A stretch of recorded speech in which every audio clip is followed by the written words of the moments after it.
Maria Brooks was 32 years old, a barista at the Oak Tree Cafe, a quiet coffee shop nestled between a bookstore and a laundromat in a small town in the Midwest. Her life was simple and predictable. Wake up early, brew the coffee, greet the regulars with a smile that masked the weight of her thoughts. Maria lived alone, in a small apartment just above the cafe. She had a few photographs on the wall, her late mother's smiling face a constant reminder of a time long past. Her father, a man of few words, had passed away when Maria was just 10. Her mother had raised her alone, but even she had eventually succumbed to illness. Then, one morning in the middle of September, Maria noticed a young girl, no older than 8.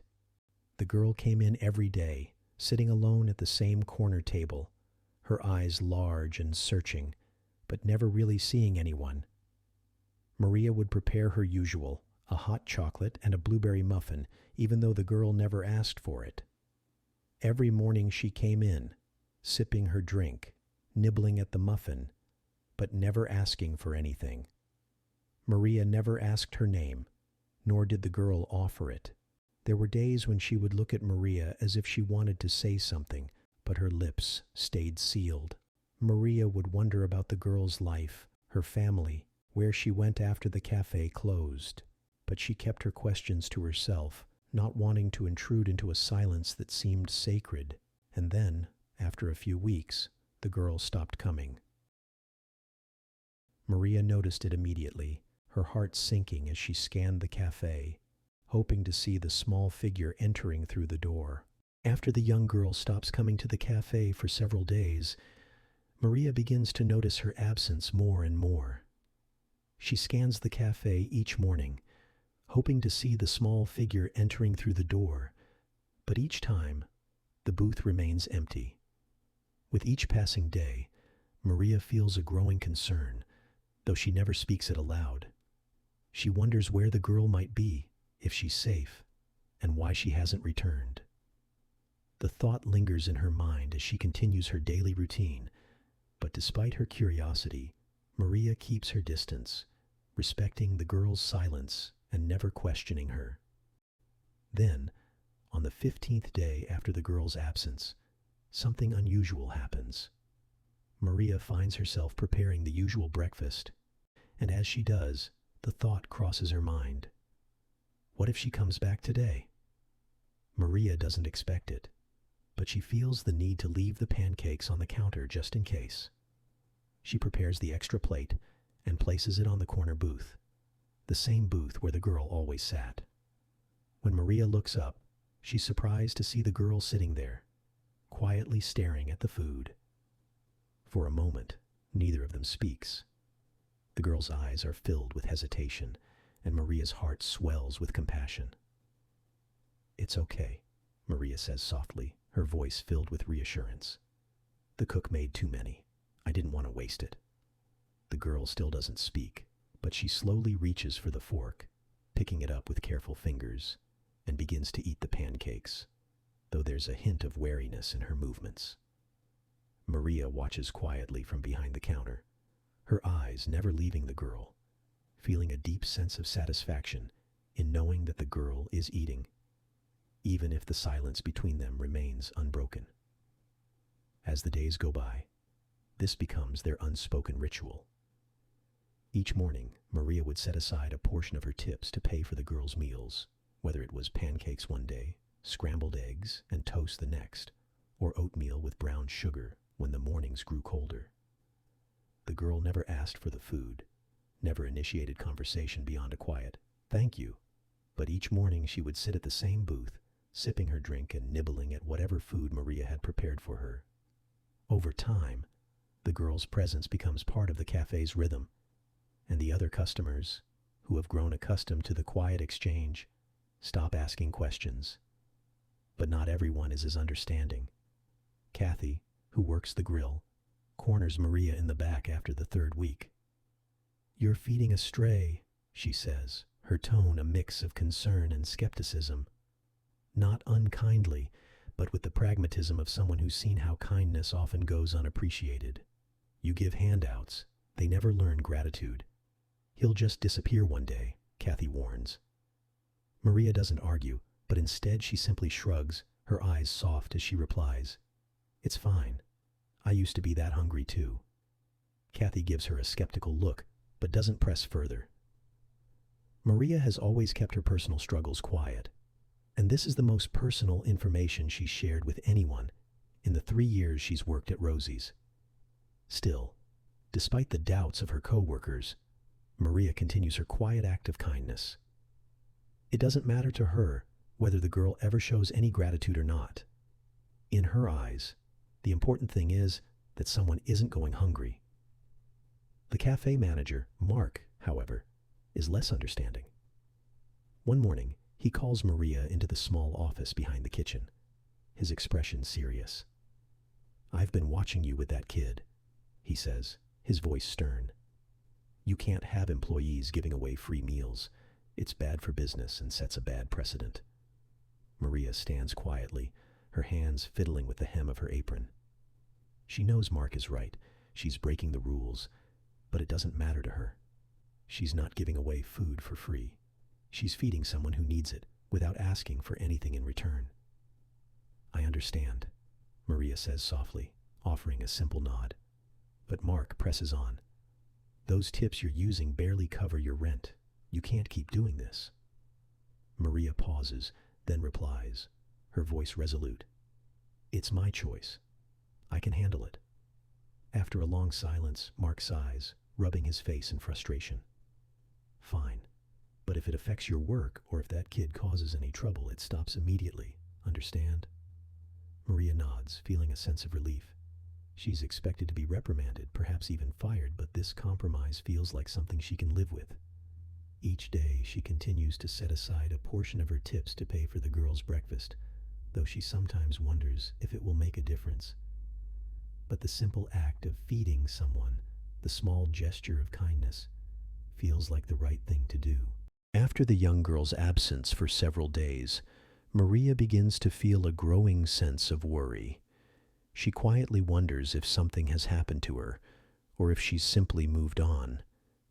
With each passing day, Maria continues her routine, preparing extra food for the girl, hoping she will return. Then, on the 15th day, the girl finally appears, sitting in her usual booth. Maria places a plate of pancakes in front of her, and though the girl hesitates, she slowly begins to eat, a small gesture of trust forming between them. This becomes their unspoken ritual, Maria quietly offering extra meals without asking questions.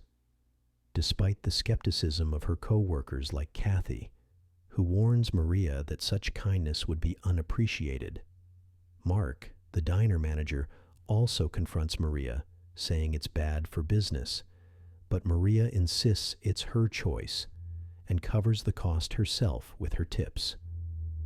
Despite his warnings, she continues, finding a quiet fulfillment in helping. But one day, after weeks of feeding the girl, she stops coming again. Maria waits each day, preparing the usual meals, but the booth remains empty. Days turn into a week, and still, the girl is absent. Maria feels a deep sense of loss, wondering where the girl has gone and if she'll ever return. The quiet emptiness weighs on her heart.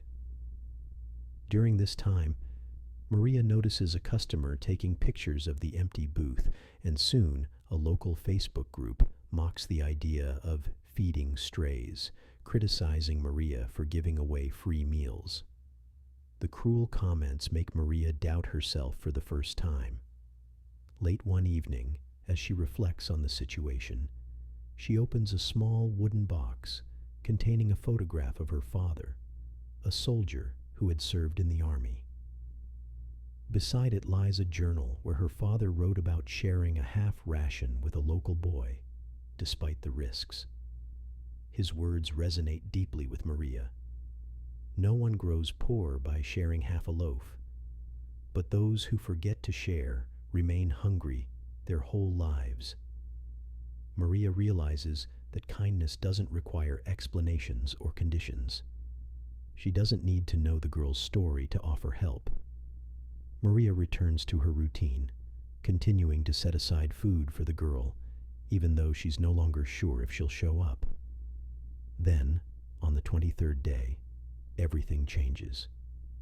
4 black SUVs pull into the parking lot, and a man in military dress enters the cafe. He is Colonel David Reeves, a senior officer, and he's holding a letter from the girl's father, Sergeant Jack Callahan. The colonel explains that the girl, whose name is Adam, had been living alone after his mother left and his father was deployed. Jack had no idea that his son was going without food, but every morning Adam came to the cafe, where Maria silently fed him. Before Jack passed away in Afghanistan, he wrote a letter asking that Maria be thanked for her kindness. The letter reads, "She never asked why he was alone, and she never made him feel ashamed. She just fed him day after day, expecting nothing in return."